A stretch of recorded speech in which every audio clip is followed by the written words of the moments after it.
ஐக்கம் கோபி தமையன். எல்லாருக்கும் வணக்கங்க. இன்றைக்கி நம்ம மிஸ்ஸஸ் கோபி சமையல் சேனலில் நம்ம பார்க்க போகிறது ஒரு நான்வெஜ் ரெசிபி. இது வந்து நெய்த்துளி கருவாடுங்க. இதை வந்து நெத்திலி கருவாடுன்னு சொல்லுவாங்க. நிறைய பேர் இது சின்ன கருவாடு, குஞ்சு மீன் கருவாடு, இந்த மாதிரி நிறைய பேர் சொல்லுவாங்க. இது வந்து இந்த மாதிரி தாங்க இருக்கும். இன்றைக்கி வந்து நான் ஒரு 100 கிராம் அளவுக்கு எடுத்திருக்கேன். இதில் வந்து நிறையா தூசி, மண், அழுக்கு அந்த மாதிரி இருக்குங்க. அதனால் இது க்ளீன் பண்ணுறப்போ வந்து எப்போவுமே நல்லா சுடு தண்ணி, நல்லா கொதிக்கிற தண்ணி வச்சு ஊற்றி நல்லா அலசி எடுத்துக்கணும். அப்போ தான் வந்து அதில் இருக்கிற அந்த தூசி அழுக்கெல்லாம் போகும். இந்த மாதிரி வந்து நல்லா கொதிக்கிற தண்ணி ஊற்றிட்டு நல்லா அலசி எடுத்துக்கோங்க. அலசிட்டு இதை வந்து தண்ணி வந்து அப்படியே வடிச்சிடக்கூடாது. நீங்கள் கருவாட்டை மட்டும் அப்படியே இந்த மாதிரி கண்ணு கரண்டி வச்சு அதாவது அரிகரண்டின்னு சொல்லுவாங்க, இந்த கரண்டி வச்சு அப்படியே அரிச்சு எடுத்துக்கோங்க மேலே அப்படி. ஏன்னா அப்போ தான் அந்த கல், மண் அதில் வந்து அடிப்பக்கமாக நின்றுக்கும். நம்ம வந்து கருவாட்டை மட்டும் மேலேருந்து எடுத்துக்கலாம். இப்போ பாருங்கள், நல்லா அலசியாச்சு. தண்ணியோட கலர் பாருங்கள் எப்படி மாறிடுச்சுன்னு. இப்போது இந்த கருவாட்டை மட்டும் இந்த மாதிரி நல்லா அரிச்சு எடுத்துக்கோங்க.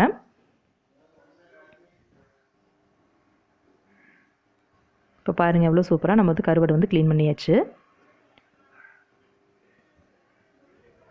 இது வந்து ரொம்பவே உடம்புக்கு நல்லதுங்க.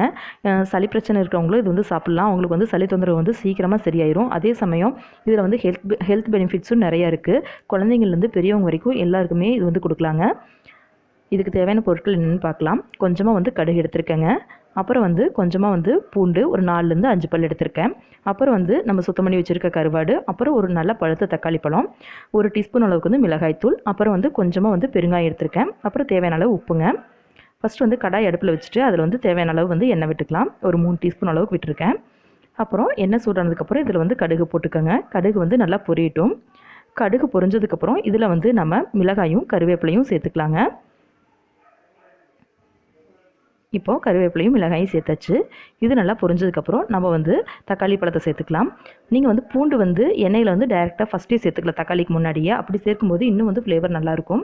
இல்லைனா வந்து தக்காளி நல்லா வதங்கினதுக்கப்புறம் சேர்த்துக்கோங்க. இந்த மாதிரி சேர்த்துக்கிட்டு பூண்டு, தக்காளி 2 நல்லா வதங்கினதுக்கப்புறம் இதுக்கு தேவையான அளவு உப்பு சேர்த்துக்கலாம். சேர்த்துக்கிட்டு இதையும் நல்லா கலந்து விட்டுருங்க. இப்போது இதுக்கு தேவையான ஸ்பைசஸ் எல்லாம் ஆட் பண்ணிக்கலாங்க. கொஞ்சமாக வந்து மஞ்சள் தூள் ஒரு 1/4 டீஸ்பூன் அளவுக்கு, அப்புறம் 1 டீஸ்பூன் அளவுக்கு வந்து மிளகாய் தூள்,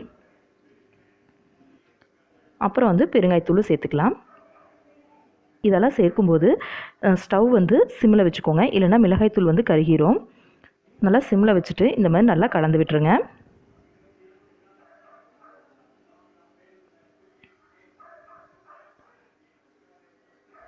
இந்த மாதிரி நல்லா கலந்து விட்டதுக்கப்புறம் நம்ம ரெடி பண்ணி வச்சுருக்க அந்த கருவாட்டை வந்து சேர்த்துக்கலாம். சுத்தம் பண்ணி வச்சுருக்க கருவாட்டு இதில் சேர்த்தாச்சு. சேர்த்துக்கிட்டு இதையும் வந்து நல்லா கலந்து விடுங்க. நல்லா கலந்து விட்டோனையும் வந்து நம்ம ஸ்டவ் ஆஃப் பண்ணிடக்கூடாது. ஒரு மீடியம் ஃப்ளேமில் வச்சுட்டு இந்த கருவாடு வந்து ஓரளவுக்கு இந்த எண்ணெயிலேயே வறுபடுற அளவுக்கு வந்து கிளறி விட்டுக்கோங்க. கருவாடு வந்து ஏற்கனவே வந்து நம்ம கொதிக்கிற தண்ணி ஊற்றி அலசினதுனால வெந்திருக்கும், பாதி அளவுக்கு வெந்திருக்கும். இப்போ வந்து நம்ம கொஞ்சம் நேரம் மட்டும் இந்த எண்ணெயில் வந்து நல்லா வறுத்துருக்கணும். ஒரு 4லேருந்து 5 நிமிஷத்துக்கு மீடியம் ஃப்ளேமில் வச்சு பொறுமையாக இந்த மாதிரி வறுத்தெடுத்துக்கோங்க. அவ்வளோதாங்க, நம்மளுடைய சுவையான கருவாடு வந்து ரெடி ஆயிடுச்சு. இந்த நெய்த்துளி கருவாடு வந்து கண்டிப்பாக எல்லோரும் உங்கள் வீட்டில் ட்ரை பண்ணி பாருங்கள். எல்லாருக்கும் ரொம்ப பிடிக்கும். ட்ரை பண்ணி பார்த்துட்டு எப்படி இருந்துச்சு அப்படிங்கிறத மறக்காமல் கமெண்ட்டில் வந்து தெரியப்படுத்துங்க. நம்ம மிஸ்ஸஸ் கோபி சமையல் சேனலை இது வரைக்கும் சப்ஸ்கிரைப் பண்ணாமல் இருந்தீங்கன்னா கண்டிப்பாக சப்ஸ்கிரைப் பண்ணிக்கோங்க. கூடவே அந்த பெல் பட்டனையும் ப்ரெஸ் பண்ணிக்கோங்க. ரொம்ப நன்றி.